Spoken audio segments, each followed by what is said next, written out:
Okay, so we were in Ecclesiastes chapter 7 last week, and there's a whole lot of stuff that we went through, and it was hard to get through the whole chapter, so we didn't. And so we're going to start at the end of chapter 7 and then move through chapter 8 this morning. And where we actually ended last time, I think, is a really good spot to start because we're going to see in this journey that Solomon has been taking throughout the book of Ecclesiastes, he's been searching and trying so many different things. All the way back in chapter 1, his quest was, I'm going to seek by wisdom to find the meaning of these things, to see what's lasting, to see what's fulfilling. And we're going to see sort of half of his conclusion here in these verses we're going to start with. And then at the end of chapter 8, I think, is the big shift of the entire book. It's debatable, just like everything is. But for me, I think that this is the big shift in this entire book, and I'm excited to get into it. So before we do that, last week, Ted mentioned the word rebuke that showed up in chapter 7. Ted was exactly right in the way that he explained that. And I think Joe and Adam and Eddie kind of chimed in, and they were exactly right. That word rebuke in chapter 7 is very much a sharp disagreement, a sharp chastisement, not just a soft kind of, hey, maybe you should do better. It was a sharp chastisement. So I did want to make sure that we said that. I sent him a thing on Sunday evening when I looked that up. So any comments or anything on chapter 7 before we get into chapter 7, verse 23? Okay. That ding hit at the same time I felt something on my watch. That was crazy. Okay, so chapter 7, verse 23. Chapter 7, verse 23. This is a very difficult thing to interpret here. I'll just tell you right out for some of this, and we'll talk about some of the different views. So chapter 7 and verse 23, please. Solomon says, I tested all this with wisdom, and I said, I will be wise, but it was far from me. What has been is remote and exceedingly mysterious. Remember, we're focusing on questions. Look at this question in verse 24. Who can discover it? I directed my mind to know, to investigate, and to seek wisdom and an explanation, and to know the evil of folly and the foolishness of madness. And I discovered more bitter than death, the woman whose heart is snares and nets, whose hands are chains. One who is pleasing to God will escape from her, but the sinner will be captured by her. Behold, I have discovered this, says the preacher, adding one thing to another to find an explanation, which I am still seeking, but have not found. I have found one man among 1,000, but I have not found a woman among all of these. Behold, I have found only this, that God made men upright, but they have sought out many devices. So here in this section, I think this is sort of a vision into what Solomon's ultimate conclusion is going to be about this entire search. So here in just a couple of these verses, 23 through 25, he says, I've been testing everything with wisdom. As we've been going through in chapter 2, he tries a wealth of pleasures, he tries works and earthly labors and earthly building things, and he says that's not satisfying. He tries every single thing. He searches through everything with wisdom. And even here in chapter 7, he says, I'm going to be wise. But the end of verse 23, it was far from me. He says, what has been is remote. It's exceedingly mysterious. And who can discover it?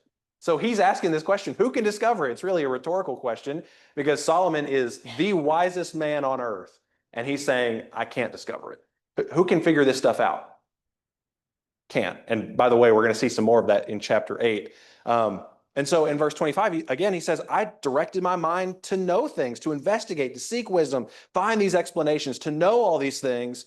And in all of this unknown that he has, he says, I've searched all these things and I can't come to a conclusion.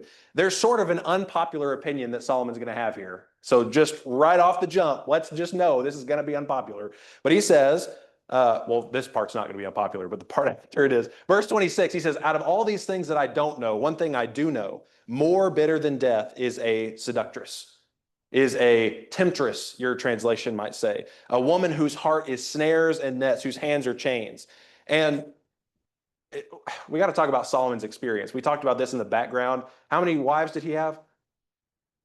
700? Yeah. How many concubines did he have? 300? I mean, that's nuts. This guy had a huge woman problem, and we know that they ended up turning his heart away. We talked about that in the background. But even Solomon, who has all of these women, he notices and he comes to this conclusion, I can't discover everything. I can't explain everything. But one thing I can explain is that the seductress, the temptress, is a bad thing. That's a bad thing. And I think that's a good conclusion to come to. But again, we got to think about Solomon and the choices that he has made up to this point. But he also says at the end of verse 26, one who is pleasing to God will escape from her, but the sinner will be captured by her. And I just wonder, we don't know if he's being introspective here. Because again, think about his experience, and we know that those foreign wives had turned his heart away from God. He was building temples and altars to these, I mean, really terrible false gods that even children would be burned on.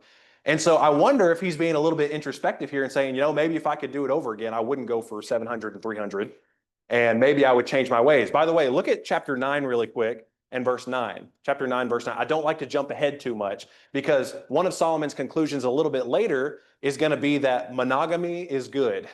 And that should be what you do. And we already know Solomon's background. So chapter 9, and look at verse 9. He says, enjoy life with the woman whom you love all the days of your fleeting life, which he has given you under the sun. This is your reward in life and in your toil in which you've labored under the sun. He doesn't say women there. It is singular with the one woman whom you love throughout your life. And he says, that's good. That's your reward. That's what you should be seeking after. And so I just wonder, from Solomon's vantage point where he is, he's looking around at all this stuff that he's done, these decisions that he's made, and he's saying, this isn't good. This really isn't good. We know that it's not good. Any thoughts on that before we keep going in chapter 7? Yes, sir. I would be metaphorically applying that to all these things that he's done. He's all like wealth is the temptress. So this is all these things he's gone after. And if you lust after any of those things, it's not going to be good for you. It's going to lead you down the wrong path. Yeah, absolutely. Wondering if that's sort of an allegory for all of these different avenues that he's gone down and being unfulfilled. He's been lusting after something and then he's unfulfilled. And I think that's a really good point, especially because we're going to see some of that as we keep going. And how do we explain some of these verses? So yeah, that's a great point. Yes, sir.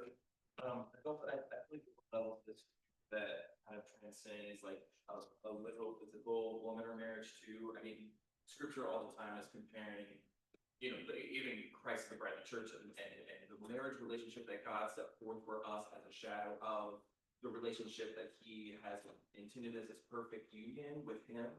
And so I think there's also something really interesting of like only having one true love and being faithful to that person. If I look at sin as being something that's adulterous or infidelity, the opposite of that, being faithful, is showing this version of love that God intended.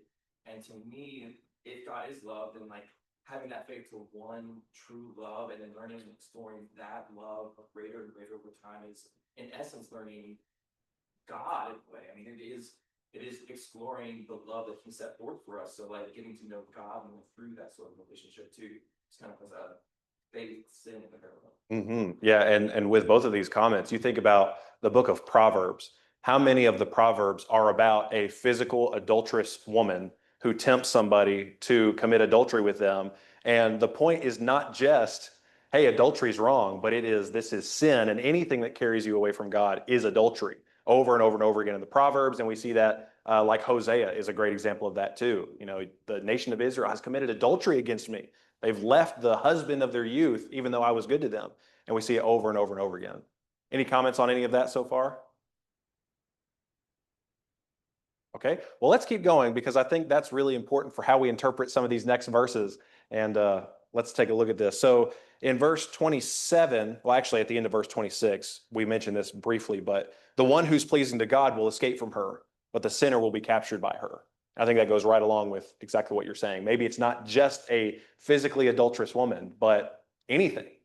Someone who fears God will not be trapped by those things, but the sinner will be. So then verse 27, behold, I've discovered this, says the preacher, adding one thing to another to find an explanation. I think this is really important at the beginning of verse 28. He says, which I am still seeking, but I have not found. So whatever comes after this is him saying, I'm still trying to figure this out, and I haven't figured this out. But he says, I have found one man among 1,000, but I have not found a woman among all of these. And so there's a couple of different ways you can read until your eyeballs fall out of different people's translations and interpretations of these things.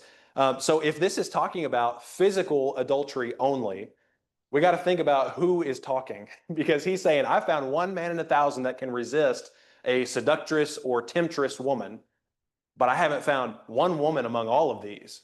So maybe we think about this from Solomon's point of view, where he's the king and he has these 700 wives and 300 concubines. So maybe in his experience with the women that he has around him, he's like, they can't stop falling for this. I mean, I don't know what their problem is, but there's one man in 1,000 that really can.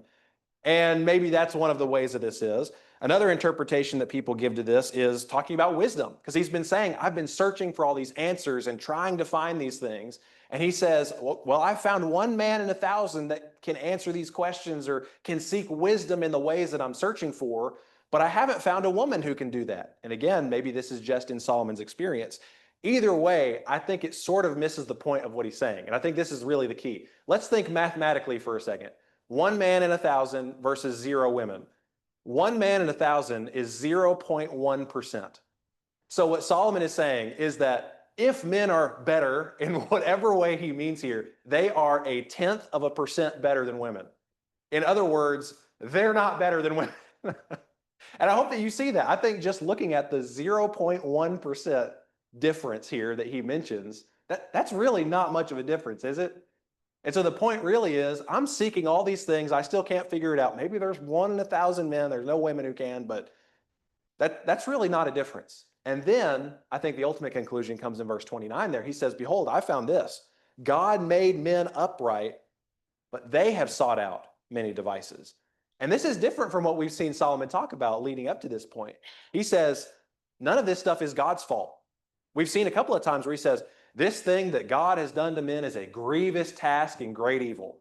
You remember those a couple of times in this book? Well, now he's saying, you know what? God made mankind upright.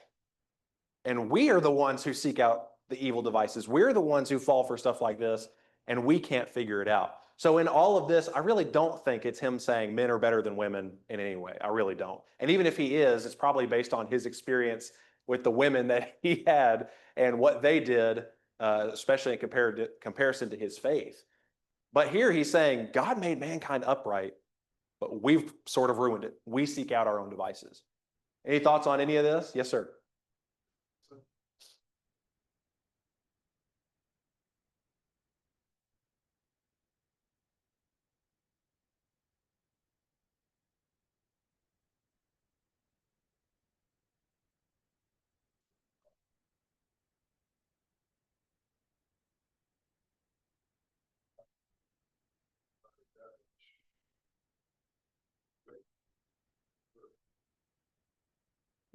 What was the number you said? 5,000?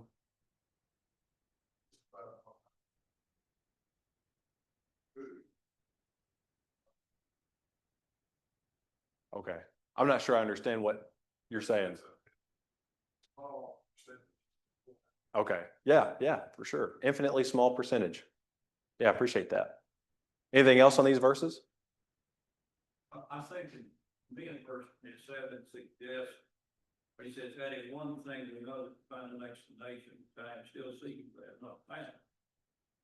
He's suggesting that it's something that is impossible to resolve yourself. You can add all the information, all the experience you want, but you still will not find wisdom by yourself. Yeah, I appreciate that. What Dan was just saying is that no matter how much you search, you can't find wisdom by yourself. And I think that's a great segue into chapter 8, because I think that's what we're going to find at the end of chapter 8, which is sort of the huge shift of the entire book. So we see a glimpse of it here, where Solomon says, in all of my wisdom, in all of my searching, I tried everything, I have access to everything, and I've found that I can't figure it out yet. And so then we're going to get to chapter 8, and we're going to see the big shift as well. Any last comments on chapter 7 before we get into chapter 8? I really want to get to the end of 8 today, hopefully. All right, well, let's dive into chapter 8 here. And in chapter 8, let's look at, let's read the first 9 verses together. Chapter 8, first 9 verses. And again, when we come to questions, really think about the questions that Solomon asks. That's sort of an important thing we've been doing. So chapter 8, verse 1. Who is like the wise man and knows the interpretation of a matter? A man's wisdom illumines him and causes his stern face to beam. I say, keep the command of the king, because of the oath before God. Your translation there might say, because of God's oath to him. Verse 3, do not be in a hurry to leave him.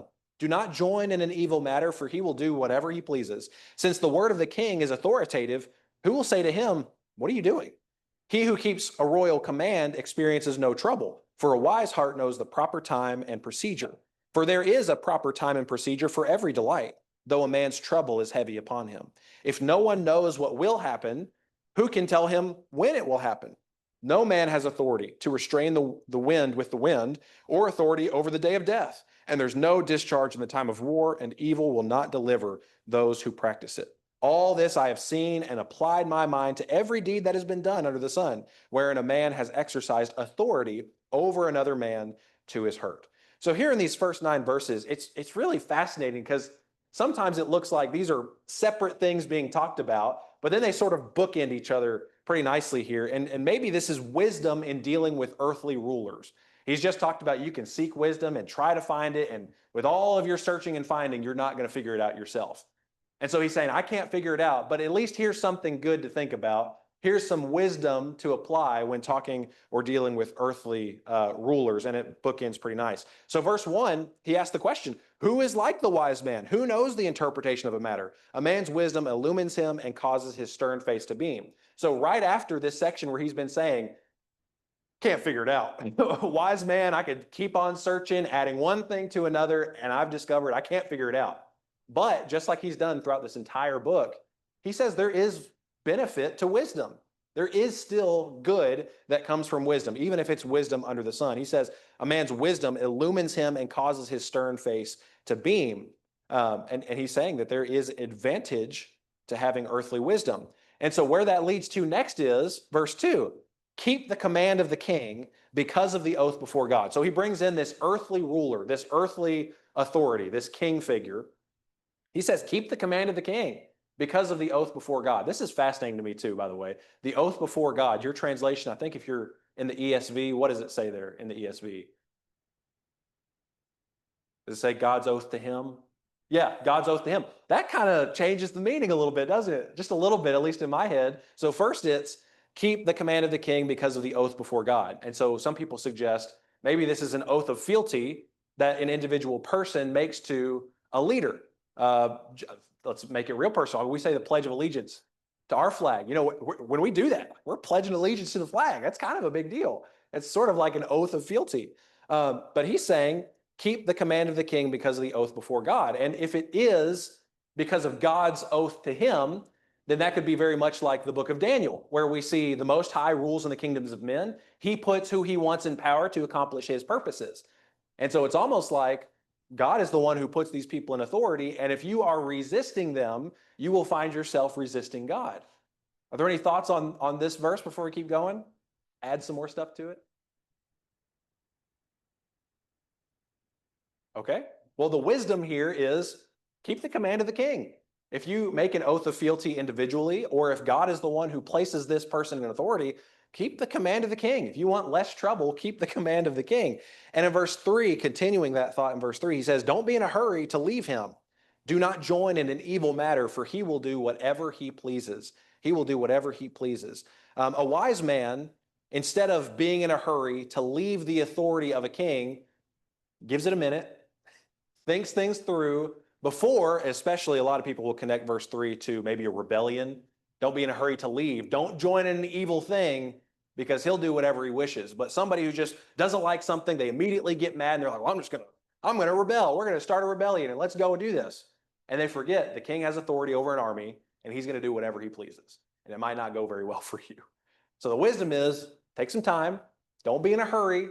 Think it through. Keep the commands of the king. Do whatever he will do whatever he pleases. So you got to be really careful. Don't be in a hurry to leave that authority as a wise subject. Any thoughts on any of this before we keep going? Yes, sir.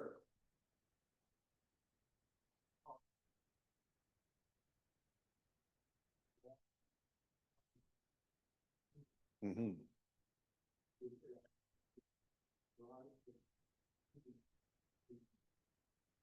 It's really easy, I'll speak for myself, it's really easy for me to be adamant about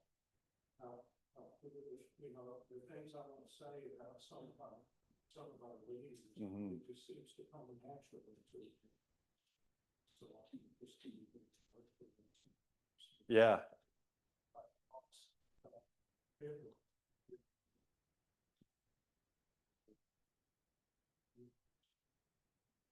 Yeah, absolutely. I'm with you. I'm with you. This can be really difficult as Americans. And I'm really glad you said that because I almost kept going without mentioning this. Notice it doesn't say don't ever leave a ruler and authority.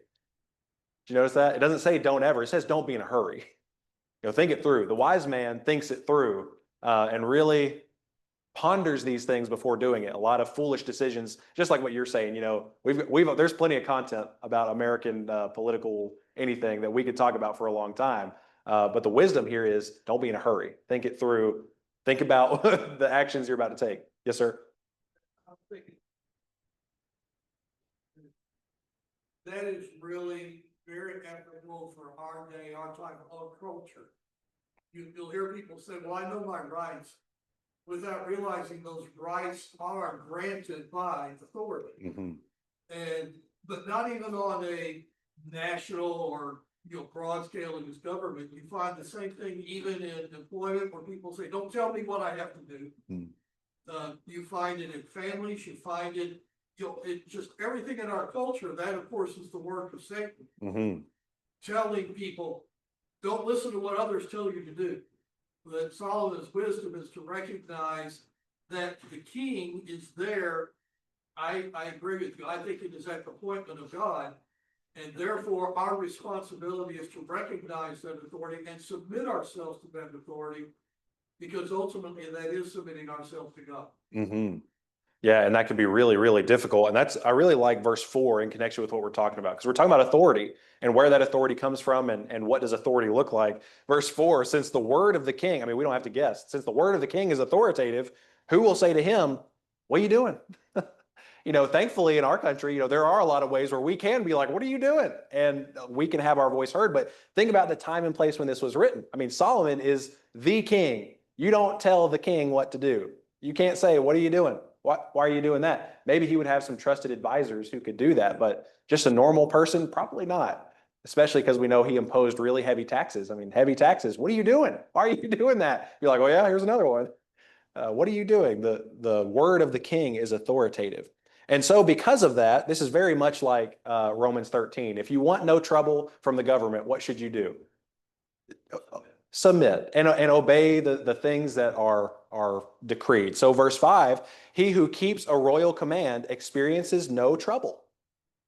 He who keeps a command experiences no trouble. If you want not to be afraid of those in governmental authority, don't do anything to get them mad at you, right? But also look at this, verse 5, the end of verse 5. A wise heart knows the proper time and procedure. So what I really like about this is it's not never disagree. The idea here is don't ever leave a person in authority. It is there's a proper time and procedure, a way to do this.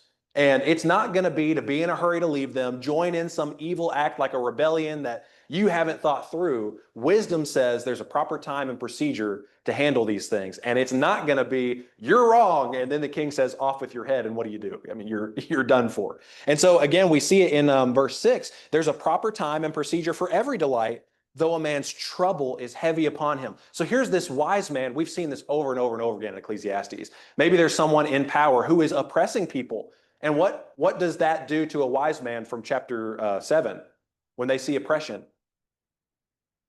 That's probably a bad way to ask that question. They hate it. I'll just say they hate it. Wise men hate oppression. And so Solomon says, keep a royal command.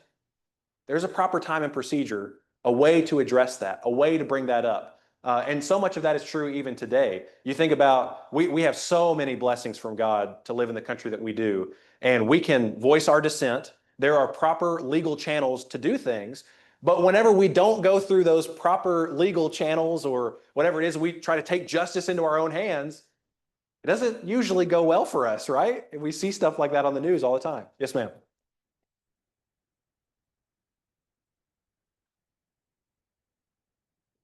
And prayer, and she was fearful for her life, and it was just to ask favor for her people. But that's her husband, and she was terrified to approach him. If she didn't find favor with him, she would. Yeah, that's a great example. And so many of the kings in that time period of the Old Testament, it was very much like that. So that's a great example. Yes, sir. Wise man, wise and Russian, but Yes. want to say a wise man understands what oppression, Mm. because most people view a lot of things as oppression that are, Hmm. man, you're paying too much in taxes. I'm gonna do something, I gotta do something like this. But it's not, it's simple. Hmm. It's something you do just said, it's to the king, so not everything seems like oppression, oppression. But why do you change where the line? Yeah, that's a great point to make too, that a wise man understands oppression, what is and what's not. And this was coming from chapter 7 and verse 6, where oppression makes a wise man mad and a bribe corrupts the heart. So I think you're absolutely right. He sees and understands what it is, and that's what makes him mad. It's not just everything makes him mad, but he sees what truly is oppression, and that makes him mad. Let's see. Any other thoughts before we keep going? Yes, sir.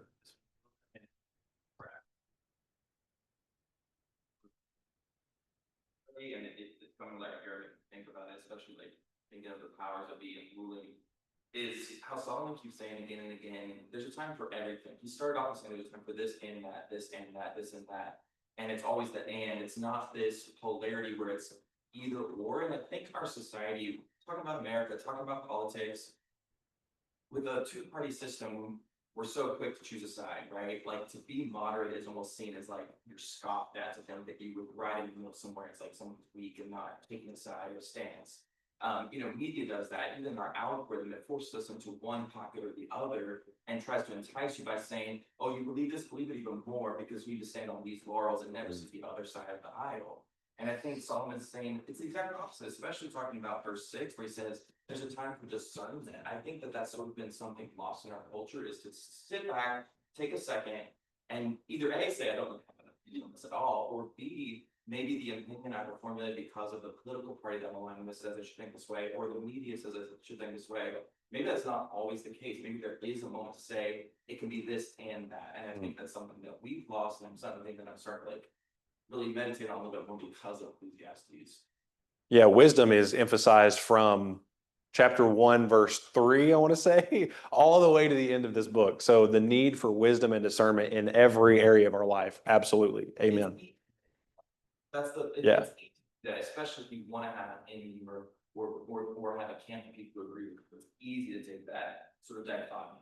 But to think that it's always maybe upper a playing ground of somewhere in the middle or left and right, like that's tricky. That takes wisdom. Yeah, sure.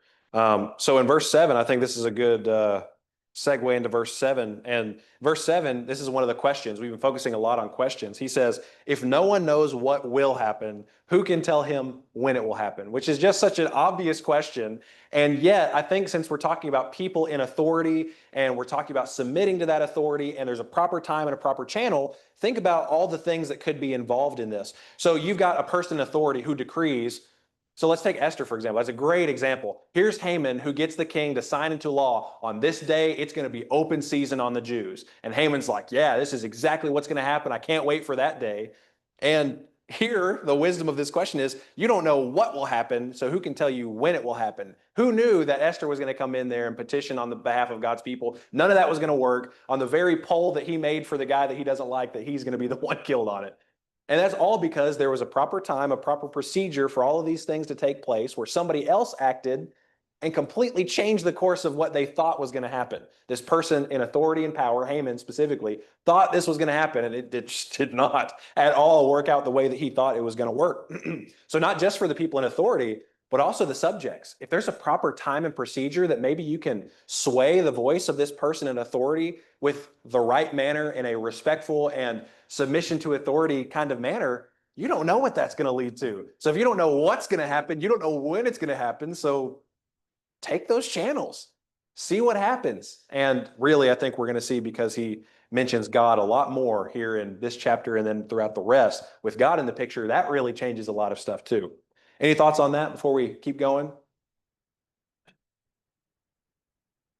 Okay, I think verse 8 is highly connected to this, talking about people in authority, because he says, no man has authority to restrain the wind with the wind or authority over the day of death. There's no discharge in time of war, and evil will not deliver those who practice it. So connecting this with verse 7 and just people in authority, you can have an authority figure who just thinks they're God on earth. How many times have we seen that in the Old Testament? I am God on earth, and you've got to do what I say because I'm the morning and evening star, and what I say goes. Well, at the end of the day, you can't restrain the wind with the wind. You have no control over that kind of stuff. You don't have any authority over the day that you're going to die. That when it's your day to die, you try and stop it. It's not going to happen. He says there's no discharge in time of war. Maybe you have a battle plan for how this war or this battle is going to go out. But once the fighting starts, it's anything can happen. All kinds of things can change. What's that? I think it's Mike Tyson. Everybody has a plan until they get punched in the face, right? Those plans sometimes go out the window, and a battle can be very different. So if you're a leader who orders these battles and this is going to be a swift victory, okay, maybe not. Maybe this is going to be years and years and years long. You don't have control over that. And evil will not deliver those who practice it. I really like that phrase too. Maybe you have this authority figure who is oppressing people and it's really bad and doing these evil things to them. And he says, that evil that you're doing is not going to deliver you. How many evil choices have leaders made to try and preserve their power? And sometimes that's exactly what takes their power away. Or, people get really mad, and that's what starts the just uprising against them because of those evil actions that they had. So in all of this person might have earthly authority, but there's a lot of stuff that they don't have any authority over at all. No matter how much physical power they have, there's a lot of stuff they don't control at all. And so all of this, verse 9, he says, I've seen and I've applied it to my mind, every deed that's been done under the sun, wherein a man has exercised authority over another man to his hurt. What's fascinating about that is it could be the person in authority or the subjects practicing authority over somebody to his hurt. It could be, I'm making these evil decisions, I'm doing all these things because I think I'm so great, and it ends up hurting me in the end as the person in authority. That could be one way, and I think the context lets us know that. But also, it could be someone who's in authority who maybe even thinks they're doing the right thing, but it hurts his subjects. Maybe it's self-serving things and it hurts his subjects. So either way, he's saying authority isn't always great, but there is wisdom in submitting, following the commands, and yet there's a proper time and procedure for addressing things that maybe you don't like. Yes, sir. Thinking about a broader application, because I can't help but thinking before this. Back at 1:5, it says, look among the nations, see, wonder and be astonished. I'm doing the work in your days that you did not do until. It's not real see the force for the church. I don't understand. God doing something that's what would believe it if you're told. That would make a wrong decision. By trying to fight it, it's not. It's actually something. Yeah, that's a great point. Brett was just bringing up Habakkuk 1:5, where God, in responding to Habakkuk, saying, how long are you going to let these people be evil? When are you going to do something about it? And he says, look, observe around the nations. I'm doing something in your days you're not even going to believe if I tell you.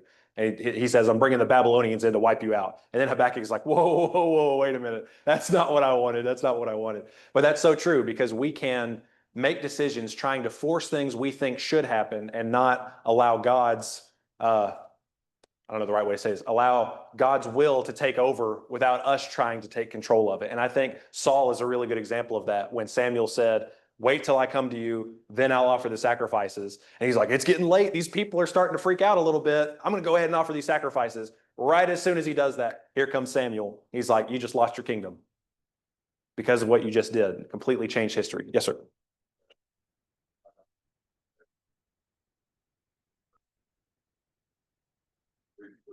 Smart enough to see the big picture or the big picture or however the mention. Yeah, I love that you said that. That is the perfect segue to the next section. He just said the classic question, why do bad things happen to good people and good things happen to bad people? That's exactly where Solomon goes next. So let's read that. That's a great segue. Verse 10, and let's read verses 10 through 13. So then I have seen the wicked buried, those who used to go in and out from the holy place, And they are soon forgotten in the city where they did thus. This too is futility. Because the sentence against an evil deed is not executed quickly, therefore the hearts of the sons of men among them are given fully to do evil. Although a sinner does evil 100 times and may lengthen his life, still I know that it will be well for those who fear God, who fear him openly. But it will not be well for the evil man, and he will not lengthen his days like a shadow, because he does not fear God. So that's exactly what Solomon goes to next. Is he says in verse 10, I've seen the wicked buried. Now, from our standpoint, we might be like, okay, so they got exactly what they deserve. They're wicked and they're in the ground now. But it's a little bit different, because a proper burial was a show and sign of respect for people. If you had a proper burial, that was a really big deal. Think about kings in the Old Testament who maybe they were killed in battle and their enemies took their bodies. I'm thinking about, I want to say it was Saul and some of his sons, where they were put up on a pike. Yeah. And do what? Nailed to a wall. Thank you. They're nailed to a wall and their bodies are hanging there. And for the Jewish people, it's like, please let us have those bodies. They need a proper burial. They deserve that respect. That was a really big deal. So here he's saying, I've seen the wicked get this proper burial that they don't even deserve. They don't deserve to be buried with this respect, and they get that. But then he says, then there's those who used to go in and out from the holy place. So it almost sounds like these are Levites or priests, maybe even a high priest, people who go in and out of the holy place. And he's saying, and they're forgotten. They didn't get a proper burial. Nobody remembers who they are in the city where they did this. He says, this is empty. This is futility. This is grasping for the wind. This is awful. And I think this is stuff that we see as well. You know, we remember Bonnie and Clyde, don't we? And there's a whole museum about Bonnie and Clyde. But maybe there is just this unbelievably godly man that Bonnie and Clyde killed, and we don't know his name. Right? We do that so often. We see the wicked get this proper burial and they're remembered, but then maybe the righteous are just forgotten. Who are they? Don't know. Solomon says that's futility. That's useless. It's not good. And then he goes, I think, more talking about authority and government relations. He says in verse 11, because the sentence against an evil deed is not executed quickly, okay, the hearts of the sons of men among them are given fully to do evil. And we see this in our society as well, don't we? We see these heinous crimes happen. And maybe it's even a murder or multiple murders that people have been indicted, they've been charged, they've been sentenced to the death penalty, and then they sit in jail for 40 years and never receive that penalty.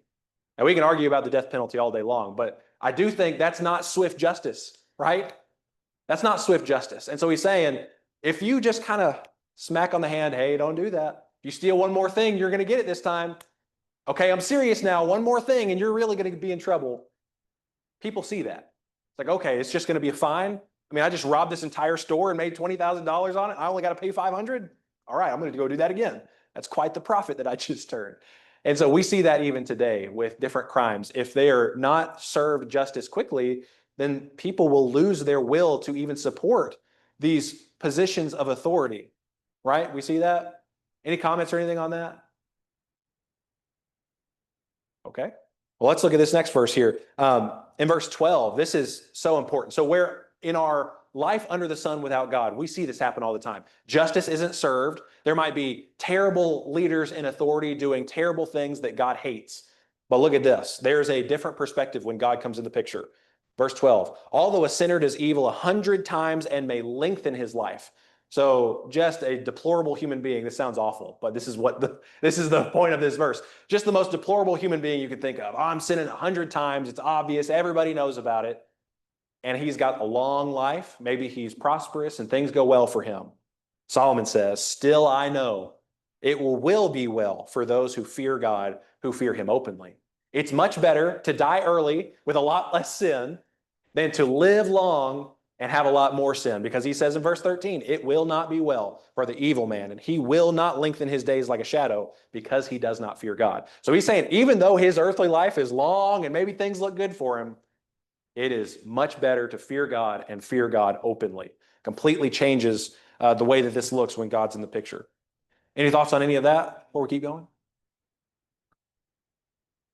Okay, well, one of the things that I can't help but think about anytime that we talk about this sort of thing is over in Isaiah 14 and verse 9. It's talking about the king of Babylon specifically.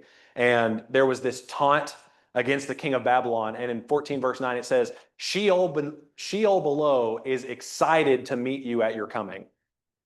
Or Sheol below is eager for you at your coming. And it's just wicked man who had done wicked things to God's people, king of Babylon, glorifying himself. Oh, I'm the king on earth.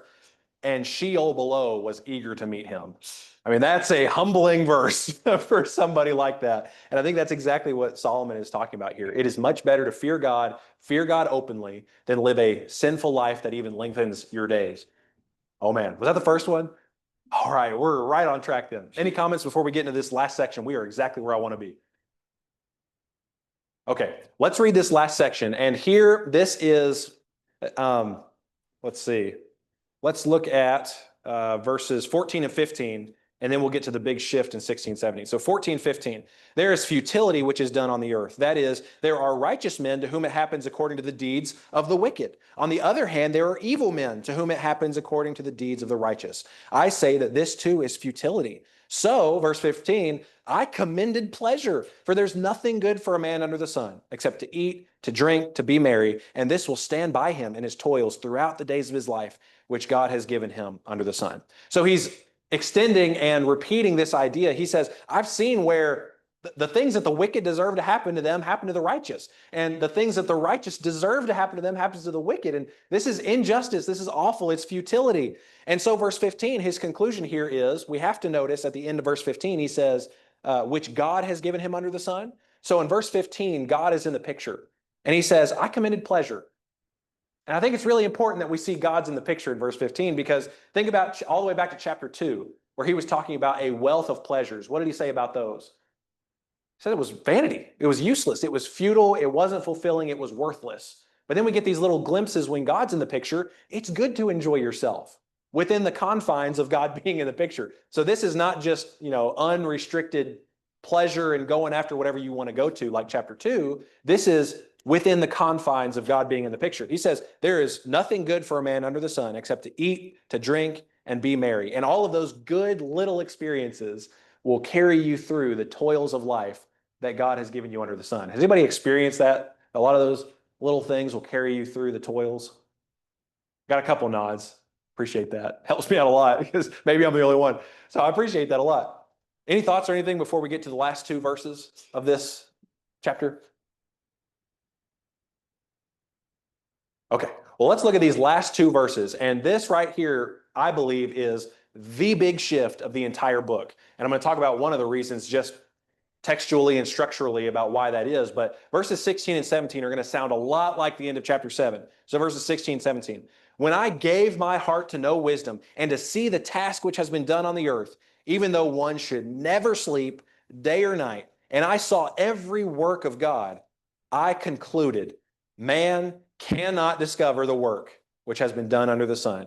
Even though man should seek laboriously, he will not discover. And though the wise man should say, I know, he can't discover.